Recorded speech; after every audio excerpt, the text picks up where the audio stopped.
Regular mutual funds అనేది ఒక trap, దాంట్లో ఇన్వెస్ట్ చేయొద్దు, Hmm. ఏమున్నాయి డైరెక్ట్ మ్యూచువల్ ఫండ్స్ లో చేయాలి. ఏంటంటారు అసలు ఇది? సో అది కరెక్ట్ గా లాస్ట్ 1.5 year మీద జడ్జ్ చేస్తూ ఉన్నారు అనమాట. ఎస్డబ్ల్యూపీ 50 lakhs చేస్తే అంటే దాని మీద అడ్వైజ్ ఏంటి మీరు బేసిక్ గా? చాలా మందికి తెలియదు సార్, వాళ్ళు ఏంటంటే డ్రా చేసి మళ్ళీ తిరిగి ఇన్వెస్ట్ చేస్తూ ఉంటారు అనమాట. సో మ్యూచువల్ ఫండ్స్ ఎస్ఐపి అంటే రెండు ఒకటే కదా? సో బేసిక్ ఇన్వెస్టర్ యొక్క ఫైనాన్షియల్ గోల్ని బట్టి అతను తీసుకునే కేటగిరీని బట్టి అతను ఫర్దర్ గా ఎట్లా ప్లాన్ చేసుకోవాలి డిసైడ్ అవ్వాలన్నమాట. ఒక్కొక్క అసెట్ సైకిల్ కి ఒక్కొక్క ఫేజ్ ఉంటుంది అనమాట. సో గోల్డ్ కి ఒక సైకిల్ ఉంటుంది, సో మ్యూచువల్ ఫండ్స్ అనే అసెట్ క్లాస్ కి ఒక సైకిల్ ఉంటుంది. ఇప్పుడు నేను సడన్ గా క్యాష్ అవసరం వచ్చినప్పుడు డైరెక్ట్ గా వాటిని రిడెంప్షన్ చేసుకోవడం కరెక్ట్ అంటారా, లేకపోతే లోన్ అగేన్స్ట్ మ్యూచువల్ ఫండ్స్ అని? వాలటాలిటీ మీకు బ్యూటిఫుల్ గా వర్కౌట్ అవుతుంది అనమాట. వాలటాలిటీ అనేది ఎట్లా అంటే ఇప్పుడు మీకు 5,000 ఇన్వెస్ట్ చేస్తారు సార్, నెక్స్ట్ మంత్ నిఫ్టీ ఒక 5% డౌన్ అయింది అనుకోండి, ఆ 5% కి మీకు ఎన్ఐవి అనేది అలాట్ అవుతుంది అనమాట. సో యూనిట్స్ యావరేజ్ అవుతాయి, మీకు యావరేజింగ్ బెనిఫిట్ అనేది ఉంటుంది అనమాట. మ్యూచువల్ ఫండ్స్ సహీనా కాదా? అసలు మ్యూచువల్ ఫండ్స్ లో ఇన్వెస్ట్ చేయొచ్చా లేదా? మ్యూచువల్ ఫండ్స్ అంటే ఏంటి అండ్ ఎస్ఐపిస్ అంటే ఏంటి? ఇలాంటి డిఫరెంట్ సబ్జెక్ట్స్ మీద ఇవాళ మనం మాట్లాడుకోబోతున్నాం. అండ్ మనతో పాటు ఉన్నారు అల్ఫా అసెట్ ఫిన్సర్వ్ నుంచి హేమంత్ ప్రసాద్ గారు. హలో సార్, నమస్తే. నమస్తే sir. Sir, first and foremost mutual funds are subjected to market risk అని మనకి ఎక్కడ చూసినా యాడ్స్లో ఎక్కడ చూసినా కనబడుతుంటుంది. అసలు ఏంటి సార్, అసలు ఏంటి రిస్క్ ఏంటి అసలు? సార్ జనరల్గా మార్కెట్ రిస్క్ అంటే మనకి ఓన్లీ మ్యూచువల్ ఫండ్స్కే కాదు సార్, జనరల్గా మనకి ఈ ట్యాగ్ లైన్ అనేది పబ్లిక్కి అలవాటు అయిపోయింది అనమాట. Mutual funds subject market risk అని. ఇప్పుడు మనకి ఏదైనా ఎస్బీఐ మ్యూచువల్ ఫండ్ యాడ్లో కానీ లేదా హెచ్డిఎఫ్సి మ్యూచువల్ ఫండ్ యాడ్లో కానీ మీరు చూస్తే లాస్ట్లో వీడియో అంతా వస్తుంది, ఆ వీడియో అంతా చూస్తారు, లాస్ట్లో mutual funds subject market risk, అక్కడే మళ్ళీ ఈ చూసిన యాడ్ అంతా మర్చిపోతారు అనమాట. సో మనకి ప్రొసీడ్ అవడం ఎందుకులే, ఏదైనా ఎస్ఐపి చేద్దామన్నా, ఏదైనా లంసమ్ ఇన్వెస్ట్మెంట్ చేద్దామన్నా, కొంతమంది 50 lakhs 1 crore చేద్దాం అనుకుంటారు. సో ఇదైతే చేద్దాం అనుకుంటారో వాళ్ళు ఈ మార్కెట్ రిస్క్ అనే ట్యాగ్ లైన్ చూసేసి వాళ్ళు ఏదైతే అనుకున్నారో దాన్ని పోస్ట్ పోన్ చేయడం, సరే మళ్ళీ చూద్దాంలే రిస్క్ అంట మళ్ళీ చూద్దాంలే అని అవేర్నెస్ లేకుండా వాటిని పోస్ట్ పోన్ చేస్తూ ఉంటారు అనమాట. సో మనకి జనరల్గా ఏంటంటే ఈ mutual funds subject market risk tag line ఏంటంటే మనకి జనరల్గా ఈ మ్యూచువల్ ఫండ్స్ అనేది లాంగ్ టర్మ్ ప్రోడక్ట్స్ సార్ యాక్చువల్గా. సో ఎవరైతే ఈ మ్యూచువల్ ఫండ్స్ ఇన్వెస్ట్ చేసే ముందు లాంగ్ టర్మ్ ప్రోడక్ట్స్, ఈ స్కీమ్ రిలేటెడ్ డాక్యుమెంట్స్ అని చదవండి. సో ఇవి మనకి at least 5 years to 10 years time horizon ఉండాలన్నమాట. ఎవరైతే ఫైనాన్షియల్ గోల్స్, వాళ్ళకి రిస్క్ అపటైట్ అన్ని అసెస్ చేసుకొని సో వీటి ముందు మనకి ఇన్వెస్ట్ చేసేదానికి ముందుకు రావాలి. సో కొంతమంది ఉంటారు, సో మ్యూచువల్ ఫండ్స్లో 12% అంట కదా, యావరేజ్గా 12% వస్తుంది అంట కదా. సో ఇప్పుడు ఫిబ్రవరి మార్చ్లో మనం 1 lakh పెడదాం. సో నెక్స్ట్ ఇయర్ మార్చ్కి 12 months ఉంటుంది. సో 1 lakh పెడితే 12% రిటర్న్స్ వస్తే 12,000 వస్తుంది మనకి. సో ఆ 12,000తో మనం ఏదైనా చేసుకోవచ్చు అని చెప్పి 1 lakh పెడతారు. సో 12 months వెయిట్ చేస్తారు. సో మార్కెట్ అనేది కంపల్సరీగా గ్యారంటీగా 12% అనేది మనం చెప్పలేం కదా సార్. సబ్జెక్ట్ మార్కెట్ రిస్క్ అంటే షార్ట్ టర్మ్ వాలటాలిటీ అనేది ఉంటుంది. Short term fluctuations, short term లో మనకి సర్టన్ ఈవెంట్స్ వల్ల, అన్సర్టనిటీస్ వల్ల ప్రైస్ అనేది ఫ్లక్చువేట్ అవ్వచ్చు, వాలటాలిటీ ఉండొచ్చు. సో ఈ రిస్క్ వాలటాలిటీని మేనేజ్ అవ్వాలంటే మనం లాంగ్ టర్మ్ ఇన్వెస్ట్మెంట్స్ అనేది చేసుకోవాలన్నమాట. అంటే ఆన్ అండ్ యావరేజ్ ఎంత వరకు, అంటే ఎన్ని ఇయర్స్ వెయిట్ చేస్తారు సార్ జనరల్? అట్లీస్ట్ మనం ఒక ఫైనాన్షియల్ గోల్ అనేది పెట్టుకోవాలి సార్. యాక్చువల్ మ్యూచువల్ ఫండ్స్ లో మనం దిగే ముందు ఒక ఫైనాన్షియల్ గోల్, వాళ్ళకి రిస్క్ అప్డేట్ చేసుకోవాలి. సో వాళ్ళు కన్సర్వేటివ్ ఇన్వెస్టారా, మోడరేట్ ఇన్వెస్టారా, అగ్రెసివ్ ఇన్వెస్టారా, ఫస్ట్ వాళ్ళకి రిస్క్ అప్డేట్ అసెస్ చేసుకోవాలి. సో వాళ్ళకి ఫైనాన్షియల్ గోల్ పెట్టుకోవాలి. సో చైల్డ్ ఎడ్యుకేషన్ కోసం తీసుకుంటున్నారా, లేదా వాళ్ళ రిటైర్మెంట్ ప్లానింగ్ కోసం వాళ్ళు ప్లాన్ చేసుకుంటున్నారా, లేదా డ్రీమ్ వెకేషన్ కోసం. సో ఒక ఫైనాన్షియల్ గోల్ పెట్టుకొని సో అట్లీస్ట్ 5 years సార్. యాక్చువల్గా అట్లీస్ట్ 5 years. మనం 1 year 2 years అంటే అది చెప్పచ్చు, మనం చెప్పలేము. 12% రావచ్చు, 15% రావచ్చు, లేదా అసలు రిటర్న్స్ లేకపోవచ్చు, నెగిటివ్ పోవచ్చు. So depend upon the market risk అనమాట. సో ఎవరైతే షార్ట్ టర్మ్లో చూస్తారో, షార్ట్ టర్మ్లో మీకు మార్కెట్స్ అనేది ఈ investment subject market risk, long టర్మ్లో అయితే ఆ రిస్క్ అనేది బ్యాలెన్స్ అవుతుంది. సో రిస్క్ మిటిగేట్ అయ్యి మీకు ప్రాబబిలిటీ ఆఫ్ గెయిన్స్ అనేది ఎక్కువ ఉంటుంది అనమాట. సో షార్ట్ టర్మ్స్లో మీరు ఇన్వెస్ట్మెంట్స్ ప్లాన్ చేసుకోవద్దు, లాంగ్ టర్మ్లో ప్లాన్ చేసుకోండి అనేది దాని యాక్చువల్గా ట్యాగ్ లైన్ అనేది దాని ఒక మీనింగ్ అనమాట. సో చాలా మంది దీని అవేర్నెస్ లేకుండా ఇప్పుడు పెట్టి ఒక 6 months కానీ పెట్టి ఒకవేళ ఆ రిటర్న్స్ లో ఏదైనా డిప్ అయింది అనుకోండి, ఇప్పుడు 1 lakh 5% డిప్ అయింది ఏదో ఒక మార్కెట్ రీజన్ వల్ల, సో 95,000 అయింది. యాక్చువల్గా అతను పెట్టిన 6 months కి 6 months వరకు 1 lakh రిడీమ్ చేయాలి. అది యాక్చువల్గా అతను చేయలేడు అనమాట. సో అతను స్ట్రక్ అయిపోతాడు. ఎయిదర్ అతను 95,000 5,000 లాస్ కన్నా రిడీమ్ చేయాలి, లేదా అతను పోస్ట్ పోన్ చేయాల్సి వస్తుంది అతను ఒక రిక్వైర్మెంట్ని. సో ఇట్లా కాకుండా ఇట్లా లాంగ్ టర్మ్ కానీ మీరు తెలుసుకోండి అని చెప్పి అది ఒక ట్యాగ్ లైన్ అనమాట. అంటే జనరల్ గా అవగాహన లేక కరెక్ట్ గా జనాలు 6 months 1 year అనుకుంటున్నారు. బట్ జనరల్ గా మనం ఏదైనా యాప్ ఓపెన్ చేసి మనం ఏదైనా ఇన్వెస్ట్మెంట్ స్టార్ట్ చేసే ముందు ఇప్పుడు ఏదైనా ఫండ్ తీసుకోండి, ఆ ఫండ్ కి మనకి రైట్ సైడ్ లో కనిపిస్తుంది మినిమం టర్మ్, అంటే 5 years అగ్రిగేట్ చూపిస్తుంది, సిఏజిఆర్ చూపించేసి 20%, 21%, కొన్ని 18% అని. సో దట్ డిపెండ్స్ ఆన్ ఒక ఎక్కువ రోజులు పెట్టినప్పుడు మనకి ఆ సిఏజిఆర్ కూడా పెరిగే ఛాన్సెస్ ఉంటాయి. 12% అని అనుకుంటున్నాం. అవును సార్. యాక్చువల్గా ఏంటంటే మనకి ఈక్విటీ మ్యూచువల్ ఫండ్స్ కి అట్లీస్ట్ 5 ఇయర్స్ కూడా కాదు, కొన్నిటికి 7 ఇయర్స్ కూడా ఉంటుంది సార్ మనకి. Okay. So some small cap, mid cap funds ఉంటాయి, వాటికి అట్లీస్ట్ 7 ఇయర్స్ వెయిట్ చేయాల్సి వస్తుంది మీరు. లార్జ్ క్యాప్ ఫండ్స్ అయితే అట్లీస్ట్ 5 ఇయర్స్ వెయిట్ చేయాల్సి వస్తుంది. సో డెట్ ఫండ్స్ అనుకోండి, మీరు దానికి ఏమి మీకు 1 మంత్ చేసుకోవచ్చు, 12 మంత్స్ చేసుకోవచ్చు. So depending upon the fund category మన ఫైనాన్షియల్ గోల్స్ డిసైడ్ అయ్యి మనం ప్రొసీడ్ అవ్వాల్సి వస్తుంది అనమాట. ఓకే. చాలా మంది పబ్లిక్ అవేర్నెస్ లేక వాళ్ళు 1 ఇయర్కి 6 మంత్స్ అని చెప్పి లాక్ అయిపోతూ ఉంటారు అనమాట, రిటర్న్స్ ఒకవేళ ఫ్లక్చుయేట్ ఉంటూ. అంటే ఇంకొకటి సార్, ఇప్పుడు చాలా మంది కొత్త జనరల్ యాప్స్ లో అన్నిట్లలో మంత్లీ 1000 రూపీస్ 2000 రూపీస్ సేవ్ చేసుకునే వాళ్ళు ఉంటారు, ఇయర్లీ కాకుండా. అవును సార్. సో అట్లాంటి వాళ్ళకి మీరు ఇచ్చే సజెషన్ ఏంటి సార్? అంటే అట్లా చేసుకోవచ్చు అంటారా, మంత్లీ 1000? ఓకే సార్, డెఫినెట్ గా సార్. ఇప్పుడు మనకి ఎస్ఐపి అనుకోండి, ఎస్ఐపి అనేది మనకి ఇంత పీరియడ్ అని లేదు. ఎస్ఐపి కూడా యాక్చువల్ గా అట్లీస్ట్ 3 ఇయర్స్ ఉండాలి. సో ఇప్పుడు మంత్లీ మీరు 1000 చేసుకుంటున్నారు అనుకోండి, వాలటాలిటీ మీకు బ్యూటిఫుల్ గా వర్కౌట్ అవుతుంది అనమాట. వాలటాలిటీ అనేది ఎట్లా అంటే, ఇప్పుడు మీకు 5000 ఇన్వెస్ట్ చేస్తారు సార్, నెక్స్ట్ మంత్ నిఫ్టీ ఒక 5% డౌన్ అయింది అనుకోండి, ఆ 5% కి మీకు ఎన్ఐవి అనేది అలాట్ అవుతుంది అనమాట అప్పుడు మీరు ఎస్ఐపి చేసినప్పుడు. సో యూనిట్స్ యావరేజ్ అవుతాయి, మీకు యావరేజింగ్ బెనిఫిట్ అనేది ఉంటుంది అనమాట అక్కడ. ఓకే. సో ఎస్ఐపిలో కూడా ఏంటంటే, మీరు అట్లీస్ట్ 3 ఇయర్స్ చేశారు అనుకోండి, ఒకవేళ మార్కెట్ ఫాల్ అయినా మీకు ఎస్ఐపి యావరేజ్ యూనిట్స్ అనేది యావరేజింగ్ బెనిఫిట్ వల్ల మీకు లాంగ్ టర్మ్ సిఏజిఆర్ అనేది మీకు కాంపౌండింగ్ బెనిఫిట్ అనేది బ్యూటిఫుల్ గా వర్కౌట్ అవుతుంది. సో మ్యూచువల్ ఫండ్స్ ఎస్ఐపి అంటే రెండు ఒకటే కదా? అంతే సార్, మ్యూచువల్ ఫండ్స్ ఎస్ఐపి అనమాట. మ్యూచువల్ ఫండ్స్ లో ఎస్ఐపి ఉంటుంది. ఓకే. సో మీకు లంసమ్ గా ఇన్వెస్ట్మెంట్ చేసేది ఒకటి ఉంటుంది అనమాట. సో దాంట్లో డిఫరెంట్ ఉంటాయి, ఎస్టీపీ ఉంటుంది, ఎస్డబ్ల్యూపీ ఉంటుంది. సో బేస్డ్ ఆన్ ఇన్వెస్టర్ యొక్క ఫైనాన్షియల్ గోల్ బట్టి, అతను తీసుకునే కేటగిరీని బట్టి అతను ఫర్దర్ గా ఎట్లా ప్లాన్ చేసుకోవాలి డిసైడ్ అవ్వాలన్నమాట. డిపెండ్ అపాన్ మనం ఎలా ఇన్వెస్ట్ చేస్తామో అలా బట్టి మనకి కేటగిరీ డివైడ్ చేస్తాం. అదే సార్, మెయిన్ గా ఏంటంటే లంసమ్ ఇన్వెస్ట్మెంట్స్ కి ఎవరైతే ప్లాన్ చేసుకుంటున్నారో, లంసమ్ ఇన్వెస్ట్మెంట్ ఇప్పుడు చేసి సో 6 months తర్వాత ఇంత రిటర్న్ అతను ఎక్స్పెక్ట్ చేసి వస్తారు. సో షార్ట్ టర్మ్ అనేది అతనికి రిస్క్ అనేది ఎక్కువ ఉంటుంది. సో రిస్క్ అనేది ఏంటంటే మార్కెట్ రిస్క్ అనమాట. ఓకే. సో ఇప్పుడు గోల్డ్ ఎవరైతే, ఇప్పుడు ప్రెసెంట్ మీకు ఎగ్జాంపుల్ చెప్పాలంటే, గోల్డ్ ఇప్పుడు 18,000 వరకు వెళ్ళింది సార్ గ్రామ్. అవును. సో 18,000 గ్రామ్కి వెళ్ళింది, అక్కడ ఎవరైనా ఇన్వెస్ట్ చేశారు, సో ఇంకా పెరిగిపోద్దని ఇన్వెస్ట్ చేశారు. సో గోల్డ్ లో మనం 1 year 2 years పెట్టుకుందాం. సో ఒకవేళ బాగా పర్ఫామ్ చేసింది గోల్డ్, అక్కడ నుంచి డౌన్ అయ్యి 16,000 దగ్గర కన్సాలిడేట్ అవ్వచ్చు. అవును. సో అతను 2 years కనుక్కున్నాడు. సో నెక్స్ట్ 2 years గోల్డ్ ఇప్పుడు బాగా పర్ఫామ్ చేసింది కాబట్టి నెక్స్ట్ 2 years పర్ఫామ్ చేయలేదు అనుకోండి, సో ఆ పర్ఫామ్ చేయకపోవడమే మార్కెట్ రిస్క్ అనమాట.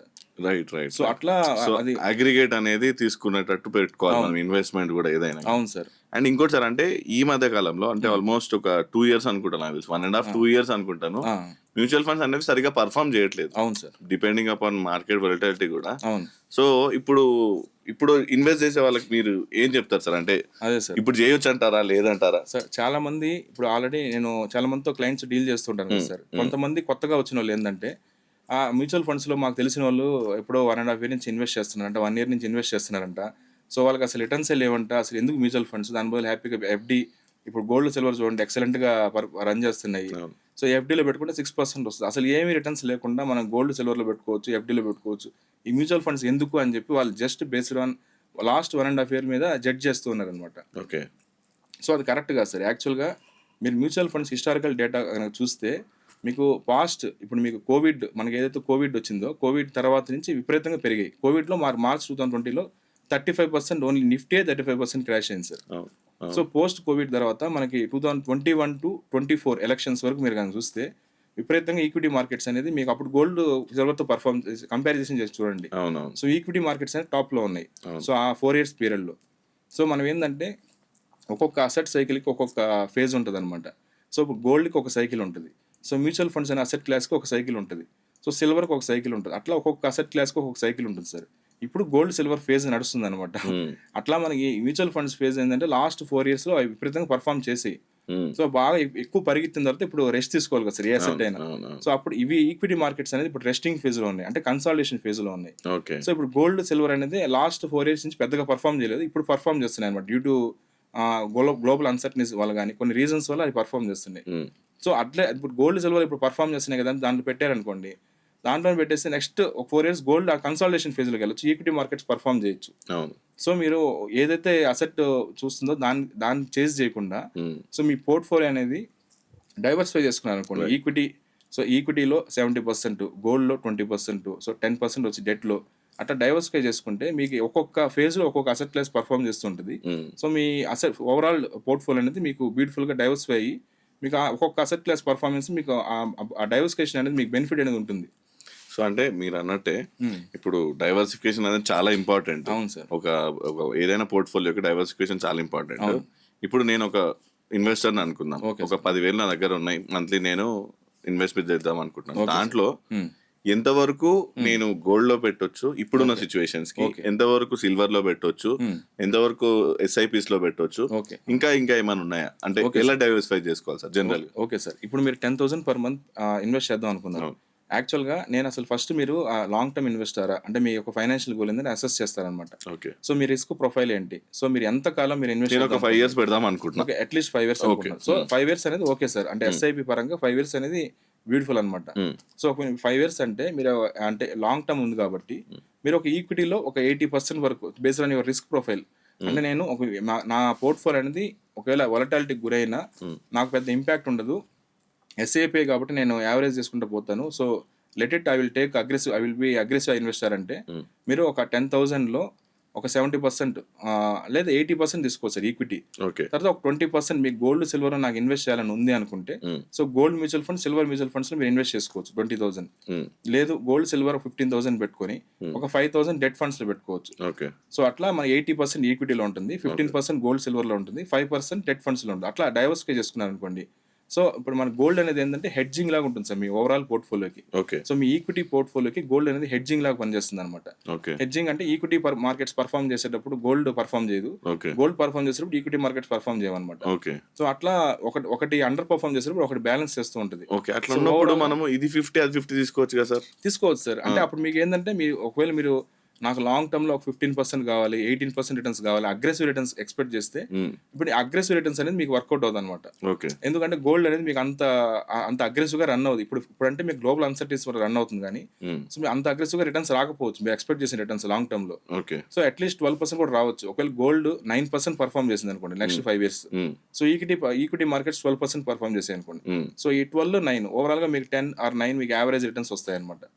సో ఒకవేళ మీకు ఈక్విటీ పోర్ట్ఫోలియో అనేది 70 కానీ 80 కానీ ఉంది అనుకోండి, నెక్స్ట్ ఇప్పుడు దాకా పర్ఫామ్ చేయలేదు కాబట్టి నెక్స్ట్ 5 years బాగా పర్ఫామ్ చేసాయి అనుకోండి, సో మీకు 80% మీకు పోర్ట్ఫోలియో ఉంది కాబట్టి 80% రిటర్న్స్ అనేది మీకు ఓవరాల్ గా పర్ఫామ్ చేస్తుంది. ఒకవేళ గోల్డ్ సిల్వర్ పర్ఫామ్ చేయకపోయినా కూడా మీకు ఓవరాల్ గా యావరేజ్ గా రిటర్న్స్ అనేది మీకు 12% లో 12 to 15% రేంజ్ లో ఉండొచ్చు అనమాట. ఓకే, అంటే ఒక 5 years కి అయితే మినిమం 12 to 15% గ్యారంటీ మనకి ఎప్పుడైనా. అంతే సార్, అంటే 12 to 15% రేంజ్ లో ఉండొచ్చు. అంటే 5 years పెట్టుకుంటే కొన్నిసార్లు మనకి ఆ 5 years టైం హాజింగ్ కూడా సరిపోకపోవచ్చు సార్. ఇప్పుడు ఎవరైతే 2016 లో పెట్టుంటారో, ఎగ్జాంపుల్ చెప్తున్నా, 2016 లో పెట్టారు 5 years కనుక్కున్నారు, 2020 వాళ్ళ ఎగ్జిట్ టైం అనమాట. 2020లో కరెక్ట్ గా వాళ్ళు మెచ్యూరిటీ టైం కి కోవిడ్ క్రాష్ వచ్చింది. సో అప్పుడు వాళ్ళు ఏంటంటే అది ఎక్సెప్షనల్ కేసెస్, ప్రతిసారి మనకు రాదు. అట్లాంటి ఎక్సెప్షనల్ కేసెస్ వచ్చినప్పుడు ఏంటంటే as a mutual fund distributor గా వాళ్ళకి ఏంటంటే పానిక్ అనేది వాళ్ళు గురైనప్పుడు వాళ్ళు ఎమోషనల్ డెసిషన్స్ తీసుకుంటారు. సో అనవసరంగా మేము ఇన్వెస్ట్ చేస్తాం 5 years అయింది మాకు రిటర్న్స్ లేవు.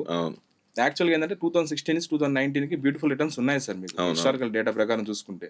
సో 2019 తర్వాత 2020 అది ఎక్సెప్షనల్ కేస్ సినారియో అనమాట.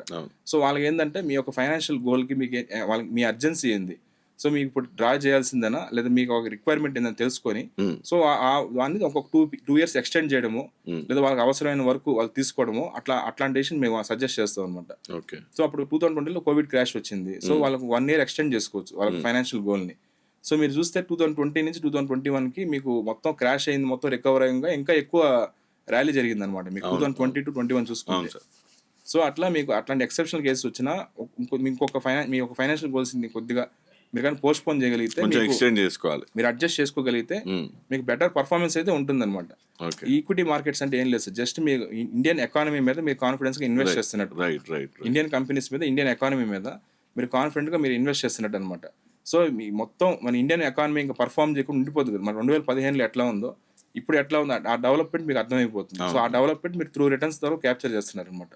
సో అంటే జనరల్ గా ఏ ఇన్వెస్టర్ కైనా ఓపిక అనేది ఉండాలంటారు. అవును సార్, అంతేనా? అంతే సార్, ఒక ఓపిక ఉండి ఒక సిస్టమేటిక్ ప్లానింగ్ ఉంటే. అవును సార్. సార్ ఇప్పుడు మీకు ఒక ఎగ్జాంపుల్ చెప్తాను సార్. నేను చెప్పాను కదా 2020 మార్చ్ నుంచి 2021 వరకు విపరీతమైన పర్ఫార్మెన్స్ జరిగింది. సో అక్టోబర్ 2021లో నిఫ్టీ 18,600 లెవెల్స్ టచ్ చేసి ఆల్ టైమ్ హై క్రియేట్ చేసింది అనమాట. So all time high create చేసిన తర్వాత నెక్స్ట్ 19 months అనేది అది కన్సాలిడేషన్ ఫేజ్ లోకి వెళ్ళింది. ఇప్పుడు ఏదైతే మీకు 19 months 1.5 years చెప్తున్నాను, అట్లానే 2021 అక్టోబర్ నుంచి మే 2023 వరకు అక్కడ అసలు పర్ఫామ్ చేయలేదన్నమాట. 18,600 కిందే నిఫ్టీ కన్సాలిడేషన్ చేస్తా ఉంది. సో 19 months నియర్లీ అంటే 1 year 7 months వస్తుంది అనమాట. సో అండర్ పర్ఫార్మెన్స్ లోకి వెళ్ళింది. సో నెక్స్ట్ జూన్ 2023లో 19,000 లెవెల్స్ బ్రేక్అవుట్ చేసింది. బ్రేక్అవుట్ చేసిన తర్వాత అక్కడ నుంచి నెక్స్ట్ 17 months స్ట్రైట్ ఫార్వర్డ్గా 38% ర్యాలీ చేసింది అనమాట నిఫ్టీ అనేది. ఓకే. సో మీరు మీరు అక్టోబర్ 2021 నుంచి సెప్టెంబర్ 2024 వరకు ఈ 3 ఇయర్స్ టైం పీరియడ్ అనమాట. సెప్టెంబర్ 2024లో Nifty new all time create చేసింది 26,277 లెవెల్స్ టచ్ చేసి. సో ఈ 3 ఇయర్స్ టైం పీరియడ్ లో ఫస్ట్ 19 months మీకు ఎటువంటి పర్ఫార్మెన్స్ లేదు. సో నెక్స్ట్ 17 months లో మీకు 38% రిటర్న్స్ వచ్చాయి. ఈ 3 ఇయర్స్ యావరేజ్ చేసి చూసారనుకోండి మీకు 12% యావరేజ్ రిటర్న్స్ వచ్చినట్టు. రైట్. సో ఎవరైతే ఎమోషనల్ గా ఈ 19 months మాకేం రిటర్న్స్ రాలేదని ఎగ్జిట్ అయిపోతారో వాళ్ళు నెక్స్ట్ 18 months 17 months మిస్ అయిపోయినట్టే. సో ఎవరైతే పేషెన్స్ గా ఈ 3 ఇయర్స్ ఎవరైతే ఇన్వెస్టెడ్ గా ఉంటారో వాళ్ళు డెఫినెట్ గా వాళ్ళు more than FD more than gold వాళ్ళకి రిటర్న్స్ ఆ పీరియడ్ లో వచ్చాయన్నమాట. ఓకే. సో ఎవరైతే లాంగ్ టర్మ్ గా విత్ పేషెన్స్ అండ్ డిసిప్లిన్ ఎవరైతే ఇన్వెస్టెడ్ గా ఉంటారో వాళ్ళకి మార్కెట్స్ అని రివార్డ్ చేస్తాయి అనమాట. సో ఇది లాంగ్ టర్మ్ అప్రోచ్ అంటే ఇట్లా ఉండాలి సార్ యాక్చువల్ గా. ఓకే. చాలా మంది తెలియదు. సో వాళ్ళు షార్ట్ టర్మ్ లో ఈ పానిక్స్ అట్లా రియాక్ట్ అయ్యి సో అట్లా రియాక్షన్ తీసుకుంటూ ఉంటారు. అదే అంటున్నా, పేషెన్స్ అనేది చాలా ఇంపార్టెంట్ మార్కెట్. అవును సార్. ఇప్పుడు మీరు గోల్డ్ కొన్నప్పుడు గోల్డ్ పడితే మీరు ఎట్లా అయితే మీరు గోల్డ్ పడిపోయిందని అమ్మేరు కదా సార్. యాక్చువల్గా గోల్డ్ పడినప్పుడు అమ్మరు కదా, ఇంకా కొద్దిగా అక్యుములేట్ చేసుకుందాం ఫ్యూచర్ లో మంచిగా పెరుగుతుంది అని మీకు కాన్ఫిడెన్స్ ఉంటుంది గోల్డ్ మీద. సో ఈక్విటీ మార్కెట్స్ పడినప్పుడు మాత్రం ఆ కాన్ఫిడెన్స్ చాలా మందికి ఉండదు. ఇంకా పడిపోద్దాం అనుకుంటారు యాక్చువల్గా. ఇంకా అది ఇండియన్ ఎకానమీ సార్ యాక్చువల్గా. మనం ఎడితే మన కంట్రీలో ఉన్నాం కాబట్టి డెఫినెట్ గా మళ్ళీ బౌన్స్ బ్యాక్ అవుతుంది. సో అదే మీరు గోల్డ్ పడినప్పుడు ఎట్లయితే మీరు అక్యుములేట్ చేయడానికి ట్రై చేస్తారో అట్లానే మన ఇండియన్ మార్కెట్స్ లో పడినప్పుడు మీరు అక్యుములేట్ చేసి లాంగ్ టర్మ్ ఉండగలిగారు అనుకోండి, నెక్స్ట్ ఆ డెవలప్మెంట్ అంతా మీరు త్రూ రిటర్న్స్ ద్వారా క్యాప్చర్ చేయొచ్చు. సరే, ఈ మధ్య కాలంలో ఆల్మోస్ట్ ఒక 6 months అనుకుంటా కదా, 6 months 3 months అనుకుంటా, ఎక్కువ కూడా కాదు, చాలా మంది గోల్డ్ మీద ఇన్వెస్ట్మెంట్స్ పెడుతూ గోల్డ్ ఈటీఎఫ్స్ అయితే నాకు తెలిసి మార్కెట్ లో ఎప్పుడు లేని విధంగా ప్రతి ఒక్క కంపెనీ వాళ్ళు వాళ్ళ ఈటీఎఫ్స్ లాంచ్ చేశారు. సో అది ఒక టైం వరకు నడిచింది. మొన్న రీసెంట్ గా మనం జనవరి ఎండింగ్ వరకు చూసుకుంటే సడన్ గా డ్రాప్ అయిపోయింది. సో ఇట్లాంటి టైంలో గోల్డ్ కానీ సిల్వర్ కానీ రెండు కానీ, సో ఇట్లాంటి టైంలో ఇప్పుడున్న సిచ్యువేషన్స్ లో గోల్డ్ ని సజెస్ట్ చేస్తారా మీరు, గోల్డ్ కానీ సిల్వర్ కానీ? డెఫినెట్గా సార్, మీకు ఎక్స్ప్లెయిన్ చేస్తాను సార్. నేను యాక్చువల్గా మీకు ఈ టాపిక్ మీద ఒక డేటా పాయింట్ తీసుకొచ్చాను అనమాట, మీకు ఎక్స్ప్లెయిన్ చేద్దామని. అసలు గోల్డ్ ఒక హిస్టారికల్ పర్ఫార్మెన్స్ ఏంది, అవి ఎట్లా వాటి సైకిల్స్ అనేది ఎట్లా రన్ అవుతుంటాయి అనేది ఒక డేటా పాయింట్ ప్రకారం మీకు చెప్తాను, ఎక్స్ప్లెయిన్ చేయడానికి ట్రై చేస్తాను. సో గోల్డ్ కనుక మీరు చూస్తే 1978 నుంచి 1981 ఈ పీరియడ్లో 400% రిటర్న్స్ ఇచ్చేసారు మీకు, అంటే 4 times రిటర్న్స్ ఇచ్చింది గోల్డ్ అనేది. సో తర్వాత 1982 నుంచి 2004కి నియర్లీ 20 years టైం పీరియడ్లో గోల్డ్ అనేది ఎటువంటి రిటర్న్స్ ఇవ్వలేదు, 0% ఉండిపోయింది. Okay sir. నెక్స్ట్ 2008 నుంచి 2012కి ఈ పీరియడ్లో గోల్డ్ అనేది 250% రిటర్న్స్ ఇచ్చింది. సో ఎందుకు 250% అంటే అక్కడ మీకు గ్లోబల్ ఫైనాన్షియల్ క్రైసిస్ అనేది ఒక ఈవెంట్ జరిగింది సార్, గ్లోబల్ ఈవెంట్. సో అది ఇంకోటి లేమన్ బ్రదర్స్ కొలాప్స్ అనేది ఒక అన్సర్టనిటీ ఈవెంట్ జరిగింది అనమాట. ఆ టైంలో మన ఈక్విటీ మార్కెట్స్ కొలాప్స్ అవుతాయి, గోల్డ్ అనేది మీకు 250% పెరిగింది. సో నెక్స్ట్ 2013 నుంచి 2019కి 0% రిటర్న్స్ మళ్ళీ. So nearly 5 years 0% returns sir gold అనేది. ఇప్పుడు ఏంటంటే మనకి జియో పొలిటికల్ ట్రేడ్ వార్స్ ఏదైతే మనకి రన్ అవుతున్నాయో, సో ఆ అన్సర్టనిటీ వల్ల, టారిఫ్స్ అన్సర్టనీస్ వల్ల మనకి అగైన్ 2024 ఎండింగ్ నుంచి ఇప్పటి వరకు అంటే 2025-26 స్టార్టింగ్ వరకు మన గోల్డ్ అనేది ప్రెసెంట్ 180% పెరిగింది సార్. 180% పెరిగింది. సో నెక్స్ట్ ఏంటంటే 2026 నుంచి 2030 క్వశ్చన్ మార్క్ అనమాట, మనకి ఎట్లా పర్ఫార్మ్ చేస్తుంది గోల్డ్ అనేది. సో మనకి ఇప్పుడు ఏంటంటే ఏదైనా ఒక అసెట్ క్లాస్ సార్, యాక్చువల్గా ఒక్కొక్క అసెట్ క్లాస్ ఒక్కొక్క సైకిల్ అనేది ఉంటుంది. సో ఇప్పుడు మనకి విపరీతంగా మళ్ళీ అదే స్ట్రైట్ ఫార్వర్డ్గా ర్యాలీ అవుద్దా అంటే, సో అండర్ పర్ఫార్మ్ చేయొచ్చు సార్ మళ్ళీ మన గోల్డ్ సిల్వర్ కూడా. ఎందుకంటే విపరీతంగా ర్యాలీ జరిగినప్పుడు, పర్టికులర్గా ఒక ఈవెంట్ వల్ల మనకి అబ్నార్మల్గా పెరుగుతున్నప్పుడు, మళ్ళీ ఆ ఈవెంట్స్ స్టెబిలైజ్ అయిన తర్వాత మళ్ళీ మనకి నార్మల్ గోల్డ్ అనేది మన కన్సాలిడేషన్ ఫేజ్కి వెళ్ళిపోయి, సిల్వర్ అనేది కన్సాలిడేషన్ ఫేజ్కి వెళ్ళిపోయాడు, పర్టికులర్గా గోల్డ్ సార్. ఇప్పుడు రీసెంట్ అన్సర్టనిటీస్ వల్ల, due to central banks demand వల్ల అది మనకి అబ్నార్మల్గా ర్యాలీ అవుతుంది గోల్డ్ అనేది. సో వన్స్ ఏదైతే ఈవెంట్ ఉందో ఆ ఈవెంట్ స్టెబిలైజ్ అయింది అనుకోండి, సో గోల్డ్ అనేది మళ్ళీ కూల్ ఆఫ్ అయ్యే ఛాన్స్ ఉంది. సో మళ్ళీ ఎంతైతే పెరిగిందో సేమ్ అట్లానే స్ట్రైట్ ఫార్వర్డ్ గా పెరుగుతూ పోదు కదా సార్. ఎక్కడన్నా ఒక దగ్గర ఆగాలి, కన్సాలిడేట్ అవ్వాలి, కన్సాలిడేషన్ అయిన తర్వాత మళ్ళీ ర్యాలీ అవ్వడం అనేది ఏ అసెట్ కన్నా హెల్దీ అనమాట. సో గోల్డ్ కూడా నెక్స్ట్ ఇప్పుడు ఆల్రెడీ ఒక ఈవెంట్ వల్ల మనకి విపరీతంగా అది పెరిగింది అనమాట. సో నెక్స్ట్ కూడా అట్లానే పెరుగుతుంది అంటే అది ఎవరు చెప్పలేరు యాక్చువల్ గా. మళ్ళీ గ్లోబల్ లో ఏదైనా ఉంటే అబ్నార్మల్ గా మన అగ్రెసివ్ ఇన్వెస్ట్మెంట్స్ పోకుండా, సో మన ఆల్రెడీ ఒక ఏదైతే పోర్ట్ఫోలియో ఉందనుకోండి, సపోజ్ ఇప్పుడు రియల్ ఎస్టేట్ ఇన్వెస్టర్ ఉంటాడు, రియల్ ఎస్టేట్ ఇన్వెస్టర్కి ఒక 70% రియల్ ఎస్టేట్ ఇన్వెస్ట్మెంట్స్ ఉంటాయి, సో 30% మ్యూచువల్ ఫండ్స్ కానీ గోల్డ్ కానీ అట్లా ఉంటుంది అనమాట. సో ఎవరైతే ఇప్పుడు గోల్డ్ అగ్రెసివ్గా ఇన్వెస్ట్ చేద్దాం అనుకున్నారో 100% గోల్డ్ 100% సిల్వర్లో అట్లా కాకుండా డైవర్సిఫికేషన్ చేసుకొని ఇన్వెస్ట్ చేయడం బెటర్ అనుకుంటున్నారు. త్రూ ఎస్ఐపి మోడ్లో ఇన్వెస్ట్ చేయడం బెటర్ సార్ ఇప్పుడు గోల్డ్ ప్రెసెంట్ కండిషన్ బట్టి. సో గోల్డ్ అగ్రెసివ్గా ఇన్వెస్ట్ చేద్దాం అనుకున్నారు, సో ఒక 10,000 ఎస్ఐపి చేస్తున్నారు అనుకోండి, సో 5,000 ఈక్విటీలో 5,000 గోల్డ్లో చేయొచ్చు, లేదా 5,000 డెట్ ఫండ్స్లో 5,000 ఈక్విటీ గోల్డ్లో చేయొచ్చు. సో బేస్డ్ ఆన్ ఇన్వెస్టర్ అతను ఒక రిస్క్ ప్రొఫైల్ బట్టి అతను ఎట్లా చేసుకోవాలో, లేదా మొత్తం 10,000 కూడా ఎస్ఐపి ద్వారా చేయొచ్చు. ఓకే. సో ఎవరైతే ఒకేసారి 10 lakhs 20 lakhs 1 crore గోల్డ్లో ఇప్పుడుండే సిచ్యువేషన్లో పెడదాం అనుకుంటున్నారో, సో వాళ్ళకి కొద్దిగా థింక్ చేయాలన్నమాట. సో నెక్స్ట్ 5 years గోల్డ్ ఎట్లా ఉండబోద్ది. సో హిస్టారికల్ డేటా ప్రకారం నేను ఇప్పుడు మీకు ఎక్స్ప్లెయిన్ చేస్తాను అనమాట. ఈ పీరియడ్లో ఇట్లా పర్ఫామ్ చేసింది, సో నెక్స్ట్ మళ్ళీ రాబోయే పీరియడ్లో అదే విధంగా పర్ఫామ్ చేస్తుందా. సో చూసుకొని వాళ్ళ యొక్క ఒకవేళ పర్ఫామ్ చేయలేదు అనుకోండి, ఈక్విటీ మార్కెట్స్ రన్ చేస్తున్నాయి అనుకోండి, example next 5 years equity market విపరీతంగా పర్ఫామ్ చేస్తున్నాయి. సో గోల్డ్ అక్కడక్కడే ఇప్పుడు ఎక్కడి దాకా పీక్ వెళ్ళిందో, ఒక suppose example gold 20,000 per gram వెళ్ళింది అనుకోండి, 20,000 దగ్గర కన్సాలిడేషన్ ఉండిపోయింది అనుకోండి next 4 years. So equity markets perform చేసాయి అనుకోండి, సో అప్పుడు అతను ఈ ఈక్విటీ మార్కెట్ రిటర్న్స్ అతను మిస్ అయిపోయే ఛాన్స్ ఉంది అనమాట. సో అతను డైవర్సిఫై చేసుకొని అతను ఇన్వెస్ట్మెంట్స్ ప్రొసీడ్ చేసుకోవడం బెటర్ సార్. సో రీసెంట్ గా అంటే చాలా వీడియోస్ లో వస్తున్నాయి, రెగ్యులర్ మ్యూచువల్ ఫండ్స్ అనేది ఒక ట్రాప్, దాంట్లో ఇన్వెస్ట్ చేయొద్దు, ఏమున్నాయి డైరెక్ట్ మ్యూచువల్ ఫండ్స్ లో చేయాలి. అసలు ఏంటి సార్ అసలు ఈ అంటే నిజంగానే ట్రాప్ ఏమైనా ఉందా, లేకపోతే ఏంటంటారు అసలు ఇది? ఎక్స్ప్లెయిన్ చేస్తాను సార్ మీకు. సార్ చాలా మంది ఇప్పుడు డైరెక్ట్ మ్యూచువల్ ఫండ్స్ బెటర్ అని చెప్పి రీసెంట్గా ఆర్టికల్స్ వస్తున్నాయి అనమాట. మనకి డైరెక్ట్ మ్యూచువల్ ఫండ్స్ దాంట్లో ఎటువంటి మీకు హిడెన్ కాస్ట్లు ఉండవు. రెగ్యులర్ మ్యూచువల్ ఫండ్స్లో మీకు హిడెన్ కాస్ట్స్ ఉంటాయి, ఎక్స్పెన్స్ రేషియో ఎక్కువ ఉంటుంది. సో ఎవరైతే రెగ్యులర్ మ్యూచువల్ ఫండ్స్లో పెడతారో వాళ్ళకి రిటర్న్స్ తక్కువ వస్తాయి, డైరెక్ట్ మ్యూచువల్ ఫండ్స్ పెట్టిన వాళ్ళకి రిటర్న్స్ ఎక్కువ వస్తాయి అని చెప్పి ఒక ఆర్టికల్స్ రీసెంట్గా మనం చదువుతూ ఉంటాం. దీంట్లో రియాలిటీ చూద్దాం సార్. ఇప్పుడు యాక్చువల్గా డైరెక్ట్ మ్యూచువల్ ఫండ్స్ ఎందుకు, రెగ్యులర్ మ్యూచువల్ ఫండ్స్ ఎందుకు, 2 categories ఎందుకు అనేది ఇప్పుడు చూద్దాం. డైరెక్ట్ మ్యూచువల్ ఫండ్స్ ఎవరికంటే ఎవరైతే మ్యూచువల్ ఫండ్స్ మీద పూర్తి అవేర్నెస్ ఉంటుందో, సో ఎవరైతే వాళ్ళ రిస్క్ ప్రొఫైల్ని, వాళ్ళకి ఫైనాన్షియల్ గోల్స్ని అసెస్ చేసుకొని ఎవరైతే త్రూ ఎస్ఐపి కానీ ఎస్డబ్ల్యూపీ కానీ ఎస్టీపీ కానీ చేయగలరో, ఎవరైతే ఇన్వెస్ట్ చేసినదో వాళ్ళ పోర్ట్ఫోలియోని రివ్యూ చేసుకొని రీబ్యాలెన్సింగ్ చేసుకొని, సో వాళ్ళ యొక్క time to time portfolio rebalancing assessment చేసుకుంటూ ఉండగలరో వాళ్ళకి డైరెక్ట్ మ్యూచువల్ ఫండ్స్ డెఫినెట్గా బెటర్ సార్ వాళ్ళకి. ఓకే. సో ఎవరైతే రెగ్యులర్ మ్యూచువల్ ఫండ్స్ ఎవరికైతే అసలు మ్యూచువల్ ఫండ్స్ మీద ప్రాపర్ అవేర్నెస్ ఉండదు, ఓకే, సో వాళ్ళు అసలు ఎట్లా వాటి మ్యూచువల్ ఫండ్స్ ఇన్వెస్ట్ చేయాలి, వాళ్ళ పోర్ట్ఫోలియో ఎట్లా డిజైన్ చేసుకోవాలి, ఏ విధమైన అసెట్ అలొకేషన్ చేసుకోవాలి, సో ఈ అసెస్మెంట్ మాకు అసలు టైం లేదు, మాకు అసలు ఇంత అవేర్నెస్ లేదు వీటి మీద అని అనుకున్న వాళ్ళకి ఒక ఎక్స్పర్ట్ గైడెన్స్ అనేది అవసరం. సో ఎక్స్పర్ట్ అంటే amphi registered mutual fund distributor ద్వారా కానీ, లేదా SEBI registered mutual fund distributor ద్వారా కానీ వాళ్ళ యొక్క ఎక్స్పర్ట్ గైడెన్స్తో వీళ్ళు కానీ ప్రొసీడ్ అవ్వగలిగితే వాళ్ళకి మంచి రిజల్ట్ అనేది ఉంటుందన్నమాట. సో కొంతమంది ఉంటారు సార్, వాళ్ళకి ప్రాపర్ అవేర్నెస్ ఉంటుంది, గైడెన్స్ ఉంటుంది, వాళ్ళు తెలియక రెగ్యులర్ మ్యూచువల్ ఫండ్స్ ఇన్వెస్ట్ చేస్తూ ఉంటారు. ఓకే. సో తర్వాత వాళ్ళు రియలైజ్ అయ్యి, సో ఓహో నాకు నాలెడ్జ్ ఉన్నా కూడా నేను రెగ్యులర్ మోడ్లో పెట్టుకుంటాను, వాళ్ళు చెక్ చేసుకోవాల్సి వస్తుంది. సో వాళ్ళకి కరెక్ట్ కాదు మ్యూచువల్ ఫండ్. ఎవరైతే తెలియక డైరెక్ట్ ఫండ్స్ పెడితే ఎక్స్పెన్స్ రేషియో తక్కువ ఉంటుంది కదా అని చెప్పి అతను తెలియక ఏదో ఒక యాప్ ఓపెన్ చేసి ఏదో ఒక ఫండ్ కనపడుతుంది, సో ఆ ఫండ్ ఇన్వెస్ట్ చేశాడు అనుకోండి, అది రేపటిప్పుడు అండర్ పర్ఫామ్ చేస్తుంది అనుకోండి. వేరే ఆయన ఫ్రెండ్ ప్రాపర్ గైడెన్స్తో అతని ఫండ్ పర్ఫార్మెన్స్, అతని పోర్ట్ఫోలియో బాగా పర్ఫామ్ చేస్తూ ఉంటుంది. సో ఇతను ఫండ్ చూస్తే ఇతను సరిగ్గా పర్ఫామ్ చేస్తూ ఉండదు. ఏంటంటే అతను ఏదో ఒక ఫండ్లో పెట్టేస్తుంటాడు. సో అతను తెలుసుకోవాల్సింది ఏంటంటే ఎవరైతే ప్రాపర్ గైడెన్స్ లేక ఇన్వెస్ట్ చేద్దాం అనుకుంటారో, సో వాళ్ళకి ఫ్యూచర్లో అండర్ పర్ఫార్మెన్స్ ఎక్స్పెన్స్ రేషియో కంటే అండర్ పర్ఫార్మెన్స్ వచ్చే లాసే ఎక్కువ ఉంటుంది అనమాట. ఓకే, అర్థమైంది. అంటే ఇప్పుడు జనరల్ గా ఎవరైతే రెగ్యులర్ గా చేస్తారో వాళ్ళు అవగాహన లేని వాళ్ళు రెగ్యులర్ లో పెట్టుకోవచ్చు. అవును సార్.